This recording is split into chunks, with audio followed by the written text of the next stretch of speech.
आज मैं आपको कार्पल टनल सिंड्रोम, जो कि बहुत ही कॉमन डायग्नोसिस है और ज़्यादातर मरीज़ हमारे पास हाथों में सुन्नपन, दर्द के साथ या हाथों में सुइयां चुभने के साथ आते हैं।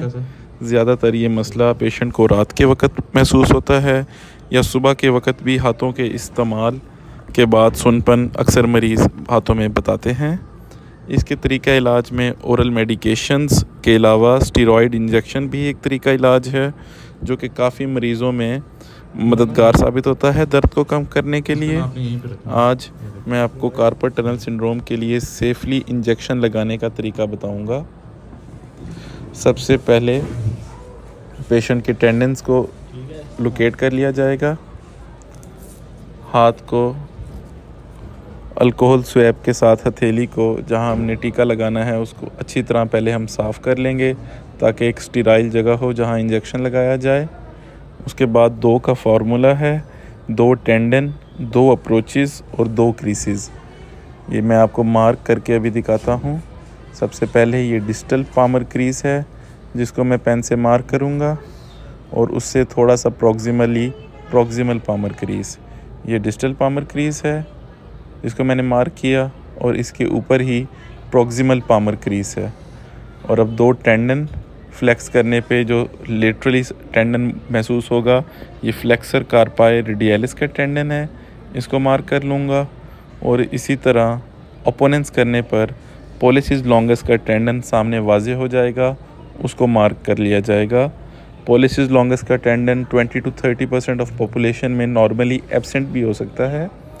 2 अप्रोचेज़ हैं, दोनों ही काफ़ी इजी हैं, रेडियल और ulnar approach. Ulnar approach pollicis longus tendon के थोड़ा सा मीडियली 1 सेंटीमीटर और 1 सेंटीमीटर ही distal to the distal palmar crease injection towards the base of thumb जाते हैं उसमें।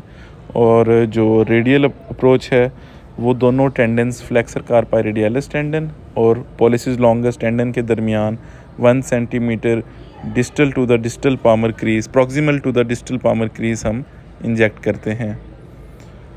3 cc इंजेक्शन लेंगे, जिसमें 2 cc लिग्नोकेन का इंजेक्शन होगा और 1 cc मिथाइल प्रेडनिसोलोन, जो कि 40 मिलीग्राम होगा। बाज़ फिजिशियंस 80 मिलीग्राम भी लगाते हैं, लेकिन प्रेफरेबली 40 मिलीग्राम ठीक है।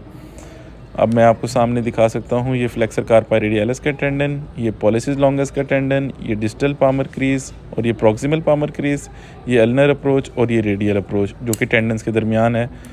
मैं प्रेफरेबली अल्नर अप्रोच को, जो कि ये मैं दिखा रहा हूँ, यहाँ से towards the base of thumb लगाता हूँ, और ये रेडियल अप्रोच है जो कि 2 टेंडन्स के दरमियान है, 1 या 1.5 centimetre proximally to the distal palmar crease लगाया जाएगा।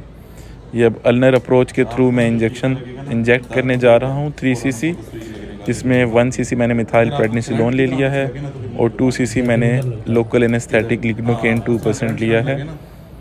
ये अल्नर अप्रोच के through 1 centimetre distal palmar crease से प्रॉक्सिमली और पॉलिसिस लॉन्गस के टेंडन के 1 सेंटीमीटर मीडियली 30 डिग्री पे मैं ये इंजेक्ट करूँगा towards the base of thumb. Injection लगाते हुए एक चीज़ का ध्यान रखना है कि पेशेंट अगर फ़ौरन ही कोई शार्प शूटिंग पेन के मुतालिक कंप्लेंट करे तो इंजेक्शन को थोड़ा पीछे कर लेना है। ये मीडियन नर्व तक इंजेक्शन पहुंच गया है, इसका मतलब है आपने शार्प शूटिंग पेन का पेशेंट को लाजमी बताना है। और इसी तरह एस्पिरेट करके देख लेना है कि कहीं किसी आर्टरी या वेन में ना इंजेक्ट हो जाए इंजेक्शन। ये एस्पिरेट करके मैं देख लूँगा कि मैं सही जगह पे हूँ। और 30 डिग्री एंगल पे मैंने इंसर्ट की थी needle, more than half needle अंदर चली गई है। अब ये मैं 3 cc इंजेक्शन आराम से पेशेंट को लगा दूंगा। ज़्यादा तेज़ी से नहीं लगाना, वरना पेशेंट दर्द की कंप्लेंट फ़ौरन करते हैं। आराम से लगाएं ताकि पेशेंट को 3 cc इंजेक्शन इजीली डिफ्यूज़ हो जाए और वो मीडियन नर्व की जो इन्फ्लेमेशन है उसको जाके सेटल कर दे और पेशेंट अपने सिम्टम फ्री हो जाए। एस्पिरेट करके देख लिया और अब ये आगे जा रहा हूँ। जैसे कि आप देख सकते हैं 3 cc इंजेक्शन को बहुत ही आराम से एस्पिरेट करते हुए एक ही जगह पे सारा इंजेक्शन लगा दिया है मैंने, और पेशेंट को काफ़ी मददगार साबित होता है ये इंजेक्शन।